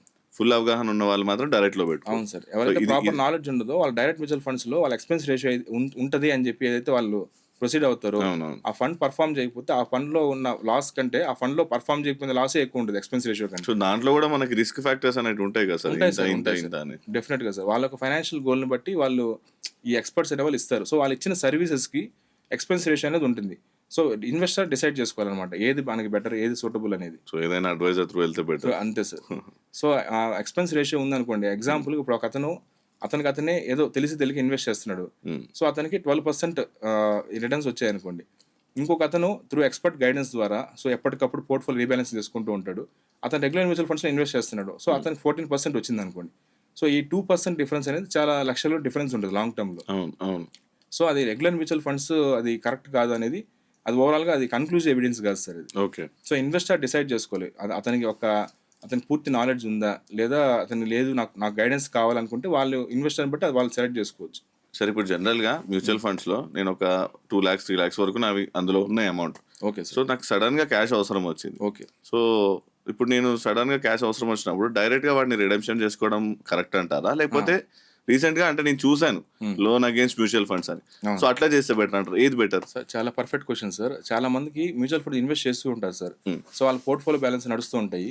సో ఎప్పుడైనా వాళ్ళకి ఎమర్జెన్సీ క్యాష్ నీడ్ వచ్చింది అనుకోండి, సపోజ్ ఇప్పుడు ఎగ్జాంపుల్ చెప్పాలంటే ఒక 50 lakhs పోర్ట్ఫోలియో బ్యాలెన్స్ ఉన్న వ్యక్తి ఇన్వెస్ట్ చేస్తూ ఉన్నాడు అనుకోండి, సో సడన్గా అతనికి ఒక 5 lakhs క్యాష్ అనేది అవసరం వచ్చింది. ఉమ్, అతనికి 2 ఆప్షన్స్ ఉంటాయన్నమాట. ఓకే చాలా మంది తెలియక సో రిడెంప్షన్ చేస్తూ ఉంటారు. 5 lakhs అనేది విత్డ్రా చేస్తూ ఉంటారు. ఓకే సో విత్డ్రా చేసినప్పుడు ఏమవుతుందంటే ఆ 5 lakhs మీద long term capital gains tax అనేది పడుతుంది సార్. ఓకే 5 lakhs మీద 1,25,000 వరకు మనకి ఎగ్జామ్షన్ అనేది ఉంటుంది. ఓకే సో బ్యాలెన్స్ 3,75,000 మీద 12.5% long term capital gains tax అనేది పడుతుంది అనమాట. ఓకే సో ఆ విధంగా చూస్తే మీరు జస్ట్ మీ నీడ్ కోసం డ్రా చేసిన దానివల్ల మీకు ఈ 3,75,000 మీద 12.5% అంటే మీకు నియర్లీ 48,750 రూపీస్ ఇంక్లూడింగ్ సెస్ పడుతుంది. ఓ సో 48,750 అనమాట. సో అతను తెలియని విషయం ఏంటంటే loan against mutual funds facility కూడా ఉందన్నమాట. సో ఈ వ్యక్తి ఎవరైతే ఉన్నారో అతను జస్ట్ 2 months అడ్జస్ట్మెంట్ అనుకోండి, 2 months అడ్జస్ట్మెంట్ డ్రా చేశారు. సో డ్రా చేసిన దానివల్ల 48,750 ట్యాక్స్ పడుతుంది. సో ఒకవేళ ఇతను loan against mutual fund facility వెళ్ళారు అనుకోండి, సో అక్కడ ఏంటంటే మనకి ఇయర్లీ 10.5% అప్రాక్సిమేట్గా ఇంట్రెస్ట్ రేట్ అనేది ఉంటుంది అనమాట. సో ఒకవేళ ఈ 5 lakhs డ్రా చేశాడు అనుకోండి, ఇమీడియట్గా మార్నింగ్ అప్లై చేస్తే ఈవినింగ్కి పడిపోతూ ఉంటుంది సార్ త్రూ అసిస్టెన్స్ ద్వారా. సో ఒకవేళ 5 lakhs డ్రా చేశారు, ఇయర్కి 10.5% అంటే మంత్లీ 0.88% అనమాట. 0.88% ఇంట్రెస్ట్ రేట్ ఉంటుంది. సో ఈ 5 lakhsకి 0.88% అంటే 4,400 రూపీస్ పర్ మంత్. ఉమ్, సో 2 months కంటే 4,400 into 2 అంటే మనకి 8,800 రూపాయలు పడుతుంది అనమాట. అవును సో ఇది కాకుండా ప్లస్ ప్రాసెసింగ్ ఫీజు ఒక 1,000 రూపీస్ వేసుకోండి అప్రాక్సిమేట్గా. ఓకే సో టోటల్ అతని కాస్ట్ వచ్చేసి 9,800 రూపీస్ పడుతుంది. ఓకే సో అతని ఎమర్జెన్సీ నీడ్ వల్ల సో ఇంట్రెస్ట్ పే చేస్తున్నాం కదా అంటే సో మీకు 48,750 కంటే ఈ 9,800 ఇంకా రావడం బెటర్ కదా సార్. 39,000 సేవ్ అయినట్టే కదా. ఉమ్, చాలా మందికి ఇది తెలియదు సార్. వాళ్ళు ఏంటంటే డ్రా చేసి మళ్ళీ తిరిగి ఇన్వెస్ట్ చేస్తూ ఉంటారు అనమాట. క్యాపిటల్ గెయిన్స్ ట్యాక్స్ పడిపోతూ ఉంటుంది. ఓకే సో ఈ మెథడ్ అవేర్నెస్ తెలుసుకొని ఈ మెథడ్ కూడా ఉన్నాయి అని తెలుసుకొని సో ఇంకోటి ఏంటంటే మనకి ఈ పీరియడ్లో ఈ 2 months పీరియడ్లో మనకి మ్యూచువల్ ఫండ్స్ పెరిగితే ఆ గెయిన్స్ కూడా అతను మిస్ అయిపోయే ఛాన్స్ ఉంది డ్రా చేసిన దానివల్ల. అవును అవును సో డ్రా చేయకుండా దాన్ని లెటెడ్ ఇన్వెస్ట్మెంట్స్ గ్రో అన్న దాన్ని అట్లా వదిలేసి ఎల్ఐఎంఎస్ ఫెసిలిటీ తీసుకుంటే అతనికి కాస్ట్ తగ్గుతుంది, ట్యాక్స్ సేవ్ అవుతుంది. ఓకే అంటే ఎంత అమౌంట్ నుంచి స్టార్ట్ ఉంటుంది సార్ లోన్ అగేన్స్ట్ మ్యూచువల్ లేదు సార్, ఎంతైనా మీరు పెట్టుకోవచ్చు సార్. యాక్చువల్గా మీరు మినిమం 10,000 నుంచి మీరు తీసుకుంటే మీకు బెటర్గా వర్కౌట్ అవుతూ ఉంటుంది అనమాట. ఓకే సో మీరు లోన్ అగేన్స్ట్ మ్యూచువల్ అవైల్ చేసుకుంటే త్రూ అడ్వైజర్ ద్వారా కానీ త్రూ చేస్తే మీకు మార్నింగ్ అప్లై చేస్తే మీకు ఈవినింగ్ త్రూ కొన్ని కేవైసీ రిక్వైర్మెంట్స్ ఉంటే మీకు ఈవినింగ్కి అమౌంట్ క్రెడిట్ అయిపోతుంది అనమాట. సో లిక్విడిటీకి ఎటువంటి ప్రాబ్లం ఉండదు మ్యూచువల్ ఫండ్స్. సో 10,000 తోటి అయిపోయేది మనం అనవసరంగా 45,000 వరకు అవును సార్, చార్జెస్ అవుతుంటాయి. అదే సార్. నియర్లీ ఇప్పుడు ఇప్పుడు నేను చెప్పిన స్టెప్ ద్వారా అతను 39,000 సేవ్ చేసుకోవచ్చు. ఓకే చాలా మంది తెలియక రిడీమ్ చేసిన దానివల్ల వాళ్ళు 48,750 ట్యాక్స్ కట్టాల్సింది అనమాట. సో అది ఫైల్ చేయకపోతే మళ్ళీ ట్యాక్స్ నోటీసెస్ రావడం అవన్నీ జరుగుతూ ఉంటాయి. ఓకే అండ్ ఇంకొకటి సార్ అంటే చాలా మంది ఏంటంటే ఇల్లు కట్టి అక్కడ రెంట్కి ఇచ్చేసుకొని దాని ఈఎంఐ అమౌంట్ ఏదైతే వస్తుందో దాన్ని తీసుకొని వాళ్ళు ఏమనుకుంటారు అంటే ఇల్లు మిగిలిపోయింది అని అనుకుంటారు, అంటే ఆ భ్రమలో ఉంటారు. సో దాన్ని కంపేర్ చేసుకుంటే మ్యూచువల్ ఫండ్స్ లో ఇన్వెస్ట్ చేయడం కరెక్ట్ అంటారా, లేకపోతే మీరు అన్నట్టు ఈ ఈఎంఐ ఏదైతే ఉందో అలా తీసుకొని మనం ఇల్లు ఉంది సేఫ్ అనుకోవచ్చా? అదే సార్, మీకు ఎక్స్ప్లెయిన్ చేస్తాను చూడండి సార్. చాలా మంది వాళ్ళకి ఓన్ హౌస్ ఉంటుంది sir. So second house EMI తీసుకొని కట్టి సరే వచ్చిన రెంట్ ఏదైతే రెంటల్ ఇన్కమ్కి ఇద్దాం అనుకుంటారో సో ఆ రెంట్ ఈఎంఐకి మనకి అడ్జస్ట్ చేసేసుకొని సరే ఈఎంఐ అయిపోయిన తర్వాత మనకి ఇంటి మిగిలిపోద్ది కదా, సో మంచి ఇన్వెస్ట్మెంట్ ఆప్షన్ కదా అని అనుకుంటూ ఉంటారు. సో జనరల్గా నేనేమంటా అంటే ఆల్రెడీ మీకు ఓన్ హౌస్ ఉంది, సో ఈ రెంటల్ ఇన్కమ్ రెంట్కి మీ ఇల్లు పర్చేజ్ చేసి రెంట్కి ఇచ్చే ఇన్వెస్ట్మెంట్ ఆప్షన్ కాకుండా ఇంకా కొన్ని ఇన్వెస్ట్మెంట్ ఆప్షన్స్ ఉన్నాయని మీ ద్వారా నేను అవేర్నెస్ ఇస్తానమాట. సో ఇప్పుడు మనం కేస్ స్టడీ చూద్దాం సార్.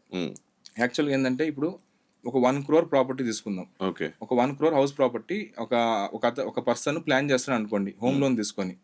సో 1 crore అనుకోండి, 1 crore ప్రాపర్టీకి మీరు 20 lakhs అనేది డౌన్ పేమెంట్ చేయాలి. సో బ్యాలెన్స్ 80 lakhs అనేది బ్యాంక్ ఇస్తూ ఉంటుంది. జనరల్గా డౌన్ పేమెంట్ అనేది చేయాలి సార్. సో ఆ 20 lakhs అవుట్ ఫ్లో అనేది జరుగుతుంది అనమాట అతనికి. సో ఈ 20 lakhs కాకుండా అతని ఇంటీరియర్స్ అని చెప్పి stamp duty charges, registration charges ఇవన్నీ ఒక 8 lakhs ఉండొచ్చు 1 crore ప్రాపర్టీకి. సో టోటల్ 28 lakhs అతనికి అవుట్ ఫ్లో జరుగుతుంది అనమాట. సో ఈ 28 lakhs అట్లా పెట్టండి సార్. సో ఇంకేంటి తర్వాత ఈఎంఐ అనేది ఇప్పుడు ఈ 1 crore-కి 20 years టర్మ్ పెట్టుకున్నారు అనుకోండి, అప్రాక్సిమేట్గా 8.5% ఇంట్రెస్ట్ రేట్తో పెట్టుకుంటే అతనికి నియర్లీ 70,000 ఈఎంఐ పడుతుంది అనమాట. ఓకే 70,000 ఈఎంఐ పడుతుంది. సో ఈ 70,000 ఈఎంఐలో అతను రెంటర్కి ఇస్తారు కదా, రెంట్ ఒక 30,000 బ్యాక్ వస్తుంది. ఓకే సో ట్యాక్స్ సేవింగ్స్ ఉంటాయి సార్ మనకి interest on borrowed capital old స్కీమ్లో కానీ చూస్తే. సో అది ఒక 10,000 రూపాయలు మళ్ళీ బ్యాక్ వస్తుంది. సో ఈ 70,000లో 40,000 వెనక్కి వస్తుంది. సో ఇంకా నెట్గా అతనికి 30,000 అవుట్ఫ్లో జరుగుతుంటుంది మంత్లీ. ఓకే అర్థమైంది సార్. సో ఇదేంటంటే ఇప్పుడు ఇదంతా ఈ ప్రాసెస్ అంతా అతను చేసిన తర్వాత 20 years తర్వాత అతను ఆ 1 crore ప్రాపర్టీ 10 yearsకి డబుల్ అవుతుందని వేసుకున్నా కూడా 20 years తర్వాత ఆ ప్రాపర్టీ వాల్యూ 4 crores ఉండొచ్చు, హౌస్ ప్రాపర్టీ వాల్యూ.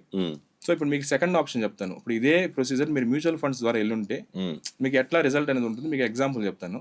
సో ఇప్పుడు ఈ 28 lakhs ఏదైతే అతను అవుట్ఫ్లో చేశాడో లంసమ్ ఇన్వెస్ట్మెంట్ డౌన్ పేమెంట్కి వాటికి చేశాడో అదే 28 lakhs ఒకవేళ మీరు కనుక మ్యూచువల్ ఫండ్స్ లంసమ్ చేస్తుంటే ఎగ్జాంపుల్కి ఇక్కడ ఏదైతే ఆ 70,000 ఈఎంఐలో 40,000 ప్లస్ 10,000 ట్యాక్స్ సేవింగ్స్ పోగా నెట్గా ఏదైతే 30,000 అతను ఈఎంఐ పే చేస్తున్నాడు, సో అదే ఇక్కడ ఈ సినారియోలో 30,000 ఎస్ఐపి చేస్తున్నాడు అనుకోండి. ఓకే 28 lakhs లంసమ్ ఇన్వెస్ట్మెంట్ చేశాడు, ఈ 30,000 ఎస్ఐపి చేశాడు అనుకోండి. అట్లా 20 years తర్వాత అతను పోర్ట్ఫోలియో బ్యాలెన్స్ చూస్తే విత్ అజ్యూమ్డ్ 12% సిఏజిఆర్ ఈ ఈ ఈ- ఈ 20 lakhs వాల్యూ అనేది, ఈ లంసమ్ వాల్యూ అనేది మీకు 12% సిఏజిఆర్ లెక్కన 2.5 crores అవుతుంది. Okay so SIP value with 15% CAGR లెక్కన 4.5 crore అవుతుంది సార్. ఓకే సో ఈ రెండు యాడ్ చేసి కనుక చూస్తే మీకు 7 crores మీకు మ్యూచువల్ ఫండ్స్ పోర్ట్ఫోలియో బ్యాలెన్స్ అనేది ఉంటుందన్నమాట. ఓకే అంటే ఈ ఏదైతే 30,000 జనరల్ ఇన్వెస్ట్ చేస్తున్నారో అది ప్లస్ 28,000 లంసమ్ మ్యూచువల్ ఫండ్స్. అవును సార్, ఏదైతే అట్లా అనుకున్నారో సో ఇక్కడ దీంట్లో మీకు లిక్విడిటీ అనేది ఉంటుంది. ఓకే మీరు ఎప్పుడు కావాలంటే అప్పుడు loan against mutual funds facility తీసుకోవచ్చు, మీకు లిక్విడిటీకి ఎటువంటి ప్రాబ్లం ఉండదు. అవును వేరేజ్ మీరు హౌస్ లో చూసారనుకోండి మీకు లిక్విడిటీ తక్కువ ఉంటుంది. మీకు ఎప్పుడైనా సడన్ గా ఒక 5 lakhs కావాలనుకున్నప్పుడు మీరు ఇమీడియట్ క్యాష్ ఫ్లో అనేది ఉండదు. సో ఒకవేళ మీరు లోన్ అగేన్స్ ప్రాపర్టీకి వెళ్దాం అనుకున్నా కూడా మీకు ఆ ప్రాసెస్ అనేది చాలా ఎక్కువ లెందీ ప్రాసెస్ ఉంటుంది సార్. ఓకే సో ఇది కాకుండా మీకు బిల్డింగ్ డెప్రిసియేషన్ అనేది ఉంటుంది లాంగ్ టర్మ్ లో. సో అది కాకుండా మీకు డ్యామేజ్ టెనెంట్స్ డ్యామేజ్ చేసే అవకాశం ఉంటుంది. అవును సో మళ్ళీ రెంట్ మీరు పూర్తిగా రాకపోవచ్చు, సో రెంట్ అప్పుడప్పుడు రావచ్చు, అప్పుడప్పుడు రాకపోవచ్చు. సో ఇవన్నీ ఇష్యూస్ అనేది దీంట్లో ఉంటాయి. వేరేజ్ మీ మ్యూచువల్ ఫండ్స్లో హై లిక్విడిటీ ఉంటుంది, సో మీ రిస్క్ అనేది డైవర్సిఫికేషన్ చేసుకునే ఛాన్స్ ఉంటుంది. సో మీకు రిటర్న్స్ కూడా మీకు దాని తగ్గట్టు మీకు చేసుకోవచ్చు అనమాట. ఓకే సో ఏదైతే మనం అమౌంట్ 28 lakhs అనుకుంటున్నామో అవును. అది కూడా డైవర్సిఫై చేసుకోవచ్చా మనం? చేసుకోవచ్చు సార్. మనం 28 lakhs లంసమ్ ఇన్వెస్ట్మెంట్ మనం డైవర్సిఫైడ్ గా వెళ్ళొచ్చు అనమాట. సో అదైతే మీరు లంసమ్ ఇన్వెస్ట్ చేస్తే లాంగ్ టర్మ్ కాబట్టి 20 years చేశారు కాబట్టి, సో అది మీకు లంసమ్ ఇన్వెస్ట్మెంట్ కాబట్టి యావరేజ్ 12% సిఏజర్ వేసుకోండి. 12% సిఏజర్ వేసుకుంటే మీకు అప్రాక్సిమేట్ గా 2.5 crores ఉంటుంది అనమాట. ఓకే తర్వాత ఈ ఎస్ఐపి వాల్యూ ఏదైతే 30,000 చేస్తున్నారో అది మీరు అజ్యూమ్డ్ 15% సిఏజర్ వేసుకున్నారు అనుకోండి, మీకు అది 4.5 crores ఉంటుంది. ఈ both SIP and lump sum value combine చేసి చూస్తే మీకు 7 crores వచ్చింది అనమాట. అక్కడ సో చూస్తే వేరే అక్కడ చూస్తే మీకు 4 crores వర్కౌట్ అయింది, ఇక్కడ 7 crores వర్కౌట్ అయింది. సో ఈ ఆప్షన్ ద్వారా మీకు ఇంకా 3 crores మీరు ఎక్స్ట్రా జనరేట్ చేసినట్టు అనమాట.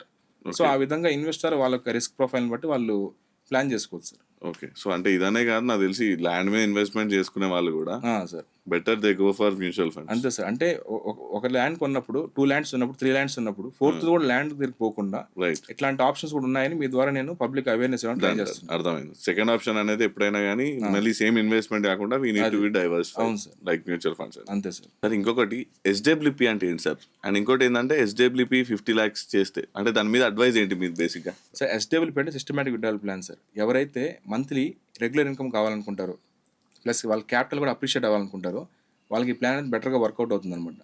సేమ్ ఇప్పుడు మీరు ఎవరైతే ప్రాపర్టీ పర్చేజ్ చేస్తారు, రెంట్కి ఇస్తారు కదా, సేమ్ అదే విధంగా ఇక్కడ మీకు మంత్లీ రెగ్యులర్ ఇన్కమ్ వస్తూ కూడా మీ ప్రాపర్టీ మీ క్యాపిటల్ అనేది వర్క్ అప్రిషియేట్ అవుతూ ఉంటుంది. ఓకే ఫర్ ఎగ్జాంపుల్ మీరు 50 lakhs తీసుకున్నారు అనుకోండి, ఎస్డబ్ల్యూపీ విత్డ్రాయల్ అనేది 6% యాక్టివేట్ చేసుకున్నారు అనుకోండి, ఓకే మీకు మంత్లీ 25,000 రూపీస్ అనేది మీరు అనుకున్న డేట్కి మీరు ఫిక్స్ చేసుకున్న డేట్కి విత్డ్రా అయ్యి మీ అకౌంట్ క్రెడిట్ అవుతూ ఉంటుంది అనమాట. ఓకే సో అలా కనుక చూస్తే మీరు 7 years తర్వాత మీరు విత్డ్రా చేసిన అమౌంట్ అనేది 21 lakhs ఉంటుంది. ఓకే సో 21 lakhs విత్డ్రా చేసినా కూడా మీ పోర్ట్ఫోలియో బ్యాలెన్స్ అనేది 82 lakhs ఉంటుంది సార్. ఓకే సో అలానే 10 years తర్వాత చూసారనుకోండి మీరు విత్డ్రా చేసిన అమౌంట్ అనేది 30 lakhs ఉంటుంది. సో మీరు 30 lakhs డ్రా చేసినా కూడా మీ పోర్ట్ఫోలియో బ్యాలెన్స్ అనేది 1,07 lakhs ఉంటుంది అనమాట. ఓకే సో అలానే 20 years తర్వాత చూసారనుకోండి మీ విత్డ్రా చేసిన అమౌంట్ అనేది 60 lakhs ఉంటుంది. సో 60 lakhs డ్రా చేసినా కూడా మీ పోర్ట్ఫోలియో బ్యాలెన్స్ అనేది 2.95 crores ఉంటుంది అనమాట. సో ఓకే ఎస్డబ్ల్యూపీ అనేది ఎవరికి వాళ్ళు ఇంప్లిమెంట్ చేసుకునే ప్లాన్ కాదనమాట. ఓకే సో వీళ్ళు amphi registered mutual fund distributor ద్వారా కానీ సెబీ రిజిస్టర్డ్ ఇన్వెస్ట్మెంట్ అడ్వైజర్ ద్వారా వెళ్ళగలిగితే ఈ ప్లాన్ అనేది బెటర్గా ఇంప్లిమెంట్ అవుతుంది. సార్ ఇంకోటి హోమ్ లోన్ తీసుకున్నప్పుడు మనం sir. ప్రిన్సిపల్ అమౌంట్ కంటే ఇంట్రెస్ట్ ఎక్కువ కడుతుంటాం. అవును సార్. సో మనకి ఈ home loan interest plus principal amount recover అయ్యే ఏమైనా చిట్కాలు ఉన్నాయా సార్ బేసిక్గా? డెఫినెట్గా సార్. చాలా మంది ఏంటంటే హోమ్ లోన్ తీసుకున్నప్పుడు వాళ్ళు తీసుకున్న అమౌంట్ ప్రిన్సిపల్ కంటే వాళ్ళు కట్టే ఇంట్రెస్ట్ ఎక్కువ ఉంటుందని ప్యానిక్ అవుతూ ఉంటారు అనమాట. సో ఈ సినారియోలో ఏంటంటే మీరు 0.1% ఆఫ్ ది హోమ్ లోన్ మీరు కనుక ఎస్ఐపి చేయగలిగితే ఆ హోమ్ లోన్ టెన్యూర్ ఏదైతే ఉందో ఆ టెన్యూర్కి ఆ 0.1% ఆఫ్ ది హోమ్ లోన్ చేయగలిగితే మీకు డెఫినెట్గా మీరు కట్టిన total repayment principal plus interest ఈ రెండు కలిపి మీకు ఆ అమౌంట్ అనేది మీకు రికవర్ చేయగలుగుతారనమాట. ఫర్ ఎగ్జాంపుల్ ఇప్పుడు 1 crore హోమ్ లోన్ తీసుకున్నారనుకోండి, ఓకే 1 crore 30 years టెన్యూర్ అనుకోండి సార్, 8.75% ఇంట్రెస్ట్ రేట్ అనుకోండి. సో అతనికి పడే ఈఎంఐ వచ్చేసి 78,000 ఉంటుంది అప్రాక్సిమేట్గా. సో అతను 30 yearsకి లోన్ కడుతున్నాడు అనుకోండి ఎగ్జాంపుల్కి, అతను టోటల్ రీపేమెంట్ కనుక మీరు చూస్తే 30 yearsకి 1 lakh వచ్చేసి ప్రిన్సిపల్ అమౌంట్, 1.83 lakh అనేది ఇంట్రెస్ట్ అమౌంట్ అనమాట. Hmm. సో టోటల్ 2.83 crores అనేది అతను టోటల్ రీపేమెంట్ చేస్తుంటాడు. ఓకే. సో ఈ 1 crores మీరు ఏదైతే అతను హోమ్ లోన్ తీసుకున్నప్పుడు ఫస్ట్ ఈఎంఐ నుంచి 0.1% ఆఫ్ ది 1 crore అనమాట హోమ్ లోన్. సో 10,000 రూపీస్ వస్తుంది మీకు. 10,000 మీరు ఎస్ఐపి చేస్తున్నారు అనుకోండి 30 years వరకు. సో విత్ 12% సిఏజిఆర్ లెక్కన మీకు 3.53 crore అనేది మీకు 30th year క్రియేట్ అవుతుంది కార్పస్ అనేది. ఓకే. సో ఇతను ఏదైతే 2.83 crore టోటల్ రీపేమెంట్ చేశాడో సో అది రికవర్ అవ్వగా ఇంకా 70 lakhs అనేది అతనికి ఎక్సెస్ కార్పస్ అనేది క్రియేట్ అయింది అనమాట. సో అట్లానే ఫస్ట్ ఈఎంఐకి ఏదైతే అతను అనుకున్నాడో అక్కడ నుంచి మీరు 10,000 ఎస్ఐపి కనుక చేయగలిగితే total amount he can recover అనమాట. Per month 10,000 per month 10,000 SIP అంటే 0.1% of the home loan sir. So అంత లోన్ తీసుకున్న వాళ్ళు కంపల్సరీ 10,000 ఎస్ఐపి చేయగలిగే ఛాన్సెస్ ఉంటాయి. ఎలానో వాళ్ళు 78,000 ఈఎంఐ కడతారు సార్. సో దానికి అడిషనల్ 10,000 కనుక చేయగలిగితే 30th year కి హోమ్ లోన్ క్లోజ్ అయిపోయి ఉంటుంది. ఈ పోర్ట్ఫోలియో బ్యాలెన్స్ మీరు చూస్తే 3.53 crores అంటే అతను క్రియేట్ అయి ఉంటుంది. సో సైకలాజికల్ గా అతను ప్రిన్సిపల్ ప్లస్ ఇంట్రెస్ట్ అతను రికవర్ చేయగలరు అనమాట. Great idea sir. సార్ ఇప్పుడు నేను ఒక 15,000 ఇన్వెస్ట్ చేస్తున్నాను ఒక 15 years వరకు అనుకున్నాం. Okay sir. సో దాని తర్వాత అంటే ఆ 15 years తర్వాత నాకు మంత్లీ ఒక 50,000 జనరల్గా వచ్చేటట్టు మంత్లీ అలాంటి ప్లాన్ ఏమైనా ఉందా సార్? డెఫినెట్గా సార్. ఇప్పుడు మీరు ఎస్ఐపి చేద్దాం అనుకుంటున్నారు సార్. జనరల్గా 15 years తర్వాత మంత్లీ 50,000 మీకు రెగ్యులర్ ఇన్కమ్ లాగా కావాలనుకుంటున్నారు. దీనికి ఏంటంటే మీరు 15-15-15 స్ట్రాటజీ అనేది ఒకటి అప్లై చేయొచ్చు అనమాట. సో మంత్లీ 15,000 ఎస్ఐపి చేస్తూ ఒక 15 years కి అట్ ద రేట్ 15% సిఏజిఆర్ లెక్కన మీరు కనుక ఎస్ఐపి చేస్తూ కనుక పోతే మీకు 15th year ఎండింగ్ కి 1 crore కార్పస్ అనేది క్రియేట్ అయి ఉంటుంది. సో వన్స్ మీకు 1 crore కార్పస్ క్రియేట్ అయిన తర్వాత మీరు సిస్టమేటిక్ విత్డ్రాయల్ ప్లాన్ దానికి అప్లై చేశారనుకోండి 6% విత్డ్రాయల్ లెక్కన మీరు అప్లై చేస్తే మీకు మంత్లీ 50,000 మీకు రెగ్యులర్ ఇన్కమ్ లాగా వస్తూ కూడా మీకు క్యాపిటల్ అనేది అప్రిషియేట్ అవుతుంది. మీ 1 crore అనేది అప్రిషియేట్ అవుతుంది. సో మీరు ఒకవేళ 10 years ఎస్డబ్ల్యూపీ చేశారనుకున్న 1 crore మీరు 50,000 రెగ్యులర్ ఇన్కమ్ తీసుకుంటూ కూడా ఆ 10 years తర్వాత మీరు డ్రా చేసిన అమౌంట్ అనేది 60 lakhs డ్రా చేస్తుంటారు. 60 lakhs డ్రా చేసిన తర్వాత కూడా మీ 1 crore అనేది 2 crores అయిపోయి ఉంటుంది. సో ఆ విధంగా మీరు రెగ్యులర్ ఇన్కమ్ ప్లాన్ చేసుకోవచ్చు సార్ లాంగ్ టర్మ్ లో ఎస్డబ్ల్యూపీ ద్వారా. Okay sir. ఇంకోటి ఎస్టీపీ అని అంటారు. ఎస్టీపీ ఏంటి సార్? అంటే ఎస్ఐపి ఎస్డబ్ల్యూపీ లాగా ఎస్టీపీ అంటే ఏంటి? Yes sir. ఇప్పుడు మీరు ఎట్లయితే ఎస్ఐపి అందరికి తెలుసు సార్ యాక్చువల్గా. ఎస్డబ్ల్యూపీ ఇప్పుడు తెలుసుకున్నారు. ఎస్టీపీ అయితే మెజారిటీ ఆఫ్ ద పీపుల్కి ఐడియా లేదు. ఎస్టీపీ అంటే సిస్టమేటిక్ ట్రాన్స్ఫర్ ప్లాన్ అనమాట. ఇప్పుడు ఎవరైతే లంసమ్ గా ఇన్వెస్ట్ చేద్దాం అనుకుంటారు ఒకేసారి 20 lakhs 30 lakhs అట్లా ఇన్వెస్ట్ చేద్దాం అనుకుంటారు. సపోజ్ మార్కెట్ హైయర్ లెవెల్స్ లో ఉంది, ఆల్ టైమ్ హైస్ లో ఉంది అనుకోండి, అక్కడ లంసమ్ గా ఇన్వెస్ట్ చేయడానికి ఇష్టపడరు అనమాట యాక్చువల్గా. సో ఎందుకంటే వాలటాలిటీ అనేది ఉంటుంది. సో 30 lakhs ఒకే పాయింట్లో ఒకే మార్కెట్ వాల్యూలో ఇన్వెస్ట్ చేయకుండా సో వాళ్ళందరూ ఎస్టీపీ యాక్టివేట్ చేసుకోవచ్చు. సో ఈ 30 lakhs అనేది ఒక లిక్విడ్ మ్యూచువల్ ఫండ్స్ కానీ డెట్ మ్యూచువల్ ఫండ్స్ కానీ మనకు పార్క్ చేస్తుంది సార్. సో అక్కడి నుంచి అతను మనం ఒక పీరియడ్ సెట్ చేసుకోవచ్చు. ఒక 10 months కానీ 1 year కానీ అట్లా పీరియడ్ సెట్ చేసుకొని సపోజ్ ఒక 10 lakhs అనుకోండి డెట్ ఫండ్స్లో మనం పెట్టుకున్నాం అనుకోండి, నెక్స్ట్ ఒక 10 monthsకి ఎస్టీపీ చేసాం అనుకోండి, ఈ డెట్ ఫండ్స్ ఈ 10 lakh డెట్ ఫండ్స్లో నుంచి 1 lakh అట్లా ఈక్విటీ ఫండ్స్లోకి ఎస్ఐపి లాగా అది సిస్టమేటిక్గా ట్రాన్స్ఫర్ అవుతూ ఉంటుంది అనమాట ఈక్విటీ ఫండ్స్ లోకి. సో అప్పుడు ఏమవుతుందంటే మనకి రిస్క్ అనేది బ్యాలెన్స్ అవుతుంది, వాలటాలిటీ కూడా బ్యాలెన్స్ అవుతుంది అనమాట. సో మీరు ఇన్వెస్ట్ చేసిన వెంటనే మార్కెట్ ఒక 2% పడింది అనుకోండి, వెంటనే ఇక్కడ మీకు పోర్ట్ఫోలియో రియాక్షన్ రాకుండా సో ఎస్టీపీ ద్వారా ఏంటంటే మీకు రిస్క్ అనేది బ్యాలెన్స్ అవుతుంది, ప్లస్ వాలటాలిటీ బ్యాలెన్స్ అవుతుంది, ప్లస్ మీకు యావరేజింగ్ బెనిఫిట్ కూడా మీకు క్రియేట్ అవుతుంది అనమాట. సో ఇక్కడ ఎస్టీపీ అనేది మీకు వాలటాలిటీ బ్యాలెన్స్ చేసే ఒక టూల్ లాగా మీకు పనికొస్తుంది. సో ఇది కూడా సపరేట్ గా అంటే మనకి ఎస్ఐపి ఎస్డబ్ల్యూపీ లాగా ఇది కూడా మనం యాక్టివేట్ చేసుకోవచ్చు సార్. మనమే సెల్ఫ్ గా యాక్టివేట్ చేసుకోవాల్సి వస్తుంది అనమాట. ఓకే. కానీ ఏది చేసినా కానీ ఫస్ట్ మనకి ఒక మంచి అడ్వైజర్ ఉంటుంది కదా. డెఫినెట్ గా సార్. చాలా మందికి వీటి మీద అవేర్నెస్ లేదు. సో వాళ్ళు ప్రాపర్ అడ్వైజర్ ద్వారా వెళ్తే ఇవన్నీ వాళ్ళకి అవేర్నెస్ వచ్చి వీటిని కూడా వాళ్ళు బెస్ట్ గా యూజ్ చేసుకోగలరు అనమాట. సార్ ఓవరాల్ గా ఇప్పుడున్న మార్కెట్ సిచ్యువేషన్స్ లో మంత్లీ ఒక 5,000 ఒక 10,000 నా డబ్బులు జాగ్రత్తగా ఉంటాయనే నమ్మకం ఇప్పుడు ఒక 5 ఏళ్ళు పెట్టుకున్నాను అనుకోండి, ఇప్పుడున్న మార్కెట్ సిచ్యువేషన్స్ కి అది పెరిగే ఛాన్సెస్ ఉన్నాయా లేవా ఓవరాల్ గా ఆలోచిస్తే ఎవరైనా జనరల్ గా కొత్త వాళ్ళకి కూడా? సార్ డెఫినెట్ గా లాస్ట్ 1 year పర్ఫార్మెన్స్ కి చూసే మనకి మీరు కనుక చూస్తే డెఫినెట్ గా అందరికి డౌట్ అనేది అరైజ్ అవుతుంది అనమాట చాలా మందికి. సో మీకు ఏదైతే ఇండియన్ మార్కెట్స్ మీద, ఇండియన్ ఎకానమీ మీద, పర్టికులర్ గా ఇండియన్ ఎకానమీ మీద, ఇండియన్ కంపెనీస్ మీద మీరు కనుక కాన్ఫిడెన్స్ గానీ ఉంటే మీరు జస్ట్ నెక్స్ట్ 5 years కి లాంగ్ టర్మ్ లో ఇన్వెస్ట్ చేస్తూ వెళ్ళచ్చు సార్ విత్ కాన్ఫిడెన్స్. డెఫినెట్ గా మార్కెట్స్ అనేది కన్సాలిడేషన్ ఫేజ్ లో ఉన్నాయి, తిరిగి బౌన్స్ బ్యాక్ అవుతాయి అనమాట. ఎవరైతే డిసిప్లైన్డ్ గా పేషెన్స్ గా ఎవరైతే లాంగ్ టర్మ్ లో ఇన్వెస్ట్ చేస్తూ పోతారో డెఫినెట్ గా వాళ్ళకి మార్కెట్స్ అనేది రివార్డ్ చేస్తాయి. హిస్టారికల్ డేటా చూసుకున్నా మీకు అదే రిపీట్ అవుతూ ఉంటుంది అనమాట. సో ఇప్పుడు కూడా మార్కెట్ అనేది పేషెన్స్, ఇన్వెస్టర్ యొక్క పేషెన్స్ టెస్ట్ చేస్తూ ఉంది. సో డెఫినెట్ గా లాంగ్ టర్మ్ లో మీరు with patience with discipline invest చేసుకుంటే డెఫినెట్ గా మీకు రివార్డ్ అనేది దొరుకుతుంది అనమాట లాంగ్ టర్మ్ లో. Done, sir. Thank you so much. Thank you so much for your time, sir. Thank you so much, sir. Really great talking to you. And మీరు కూడా ఇప్పటివరకు కూడా ఇన్వెస్ట్ ఇంకా చేయకపోతే డెఫినెట్గా ఇన్వెస్ట్ చేయండి. And mutual funds are subjected to market risk అని స్టార్టింగ్లో మాట్లాడుకున్నాం. బట్ అది రిస్క్ ఏమీ కాదు. మన అమౌంట్ ఏదైతే ఉంటుందో ప్రిన్సిపల్ అమౌంట్ అది అలాగే ఉంటుంది. జస్ట్ మార్కెట్ ఫ్లక్చుయేషన్స్ బట్టి మారుతూ ఉంటాయి. But it's good to invest. And ఎప్పుడో కాదు ఇప్పుడే ఇన్వెస్ట్ చేయండి. అండ్ మీ ఫ్యూచర్ని ఇంకా మంచిగా చూసుకోండి. సో మీకు కూడా ఎలాంటి డౌట్స్ ఉన్నా మ్యూచువల్ ఫండ్స్లో ఎక్కడ ఇన్వెస్ట్ చేయాలన్నా కానీ మన హేమంత్ ప్రసాద్ గారిని అడిగితే సరిపోతుంది. సో వాళ్ళ కంపెనీ పేరు వచ్చేసి అల్ఫా అసెట్ ఫిన్సర్వ్. సో ఎప్పుడైనా వాళ్ళని కాంటాక్ట్ అవ్వచ్చు. అండ్ కింద ఉన్న నెంబర్స్కి మీరు కాల్ చేస్తే మీ డౌట్స్ అన్ని క్లియర్ అయిపోతాయి. And have a great investing future. Thank you so much. This is Chaitanya signing off from హైబీస్ TV.